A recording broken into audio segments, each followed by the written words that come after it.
Chers amis, Shavua Tov, voilà le 20e récit des prodiges du Baal Shem Tov, les Shifrei Abesht. Le Rav de Pologne rapporte que parfois le Besht ne pouvait pas adresser la parole à quiconque, tant il était concentré dans son attachement à Dieu. Il lui arrivait même de parler tout seul. Son maître réputé, le Achi Achiloni, lui avait demandé de réciter quotidiennement un certain nombre de psaumes. Il en avait dressé la liste, dont le premier était « Heureux celui dont la voix est intègre », c'est donc le psaume 119. Puis il lui apprit ainsi cette sagesse qui consiste à parler aux autres tout en étant attaché à Dieu. Le Baal Shem Tov récitait tous les jours ces psaumes. L'importance de réciter bien sûr les psaumes tous les jours, au moins les psaumes du jour. C'est une grande réparation, bien sûr, les Teilim, comme on l'a souvent expliqué avec Rabbeinu. Rabbi Pessar, le fils de Rabbi Yosef Kaminska, m'a raconté qu'au cours d'un de ses voyages, le Besht a entendu une fois une voix céleste lui demander de se faire inviter dans une famille. Il s'y rendit un vendredi, mais on refusa de l'accueillir, parce que l'enfant du maître de maison était gravement malade. Il envoya son scribe réitérer sa demande.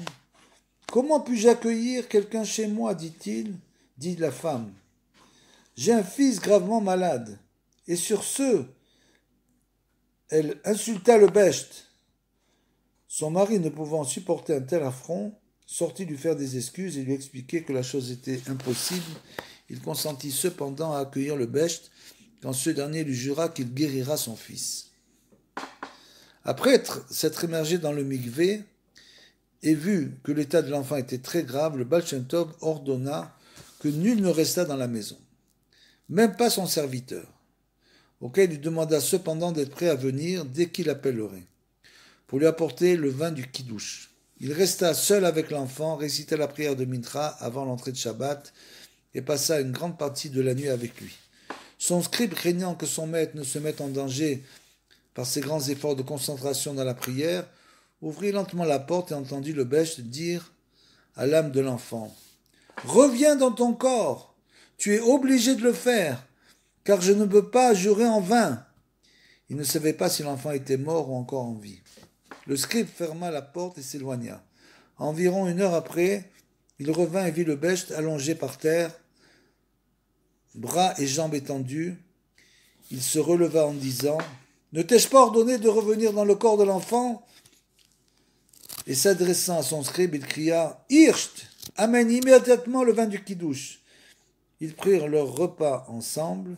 Le Besht resta éveillé toute la nuit. Le lendemain matin, il lui donna les directives ainsi que les médicaments nécessaires et se dirigea vers la synagogue pour la prière. Quand la mère vit que son enfant se rétablissa, elle pleura à chaudes larmes. « Qu'as-tu à pleurer ?» demanda le scribe. « Comment ne pas pleurer alors que j'ai insulté un tel sadique ?» répondit-elle. « Ne pleure pas, mon maître est bon et il te pardonnera. » Lorsque le Besht revint de la prière, il entendit aussi pleurer. Il en demanda la raison à son scribe qui la lui donna. « Dis-lui de cesser de pleurer et de préparer une bonne Seuda Shlishit. Je lui promets que l'enfant s'assiera avec nous à table. »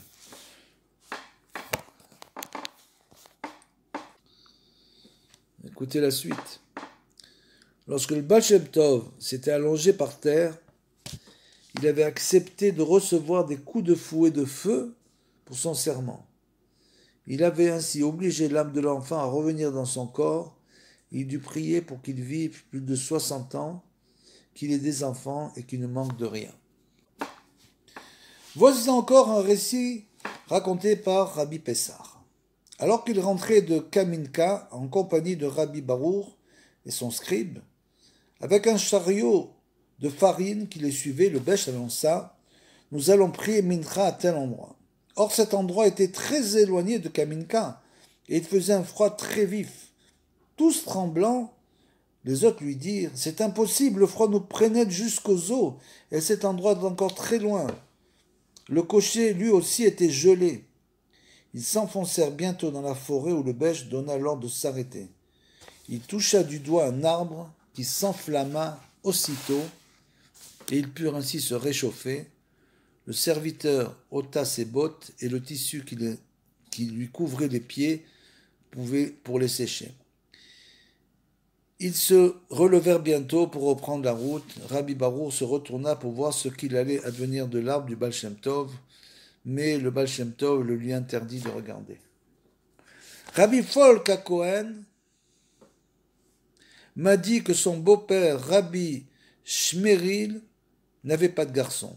Une fois, le Bech logea chez lui, et comme il n'avait pas de chambre particulière à lui donner, toutes les femmes allèrent habiter chez le voisin, où elles se chargèrent de cuisiner et d'apporter le repas prêt.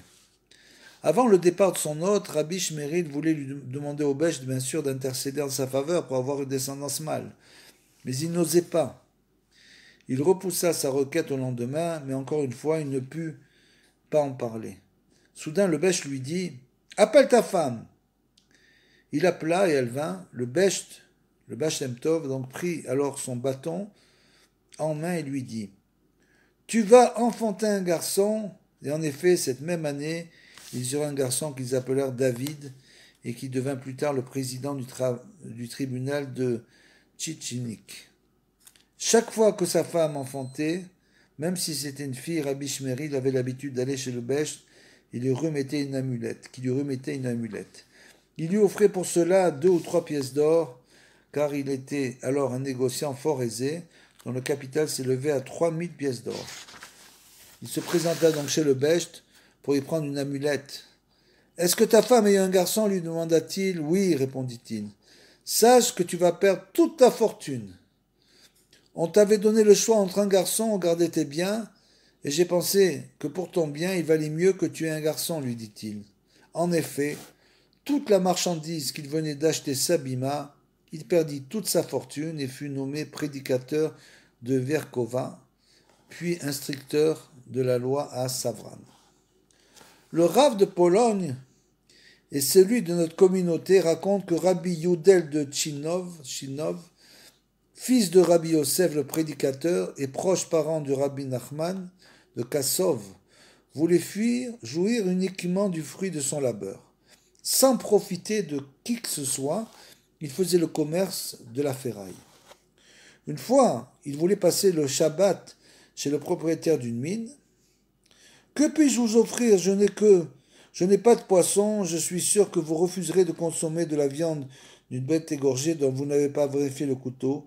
Non loin d'ici, il y a cependant une autre mine où vit un homme très aisé, il a sans doute du poisson et un shochet à sa disposition. Il sera content de vous accueillir chez lui pour le Shabbat. » Rabbi Yehudel l'écouta.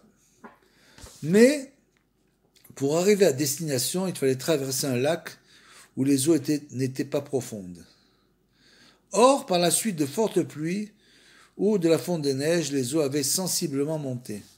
Ne sachant pas le danger qui le menaçait, il voulut quand même traverser le lac. Un chien qui courait devant lui s'y noya sous ses yeux, et ses aboiements pitoyables lui amenèrent les larmes aux yeux. Il décida de retourner sur ses pas, et il demanda à son hôte de s'efforcer de lui procurer du poisson pour le Shabbat. L'autre insista à son tour auprès des pêcheurs qui lui apportèrent un gros poisson. « Il y a longtemps que j'habite ce village, et je n'y ai jamais vu un poisson aussi gros, lui dit son hôte. On servit Rabbi Yudel toutes sortes de mets à base de poisson ce soir-là. Alors qu'il mangeait et chantait les airs de Shabbat, il s'endormit à table. Son père lui apparut en rêve et lui dit « Sache que j'ai été réincarné dans ce poisson parce que je poursuivis un dénonciateur. Ce dernier était réincarné dans ce chien que tu as vu. Il s'est noyé en t'indiquant que le danger a traversé le lac pour te sauver, mon fils. Et cela constituait ton tikkun, ta réparation. Quant à moi, j'ai eu mon tikkun par les larmes que tu as versées pour ce chien qui se noyait. Veille à consommer ce poisson avec de bonnes pensées. » Lorsque Rabbi Yehudel se présenta chez le Bech, il lui dit qu'il était la réincarnation. Il lui dit qu'il était la réincarnation du prophète Shmuel. Oh. On m'a raconté ce récit au nom de Rabbi Shneur, le petit-fils de Rabbi Nachman de Kassov, alors que Rabbi Yudel était invité chez Rabbi Nachman de Loudnir. Ce dernier avait fait construire une bête à midrash juste au-dessus du fleuve avec un mikvé à côté. Ils allèrent tous les deux s'immerger dans le mikvé le samedi matin. Alors que Rabbi Nachman était vif et rapide, Rabbi Yudel était plutôt lent. Il s'était à peine déshabillé quand Rabbi Nachman se tenait déjà devant le pupitre et commençait à diriger l'office. Lorsque Rabbi Yudel sortit du mikvé, il entendit chanter Rabbi Nachman, Achadera ve Armoncha, sa voix le toucha tant qu'il courut à moitié habillé au Beth Midrash, où il dansa près de 2 heures. Mon beau-père disait que Rabbi Nachman de Kosov gémissait si douloureusement dans sa prière qu'il donnait l'impression d'être coupé en deux. Le Bech disait de lui, toutes les régions qu'il a parcourues savent que c'est une prière et que celles où il ne s'est pas rendu ne la savent pas.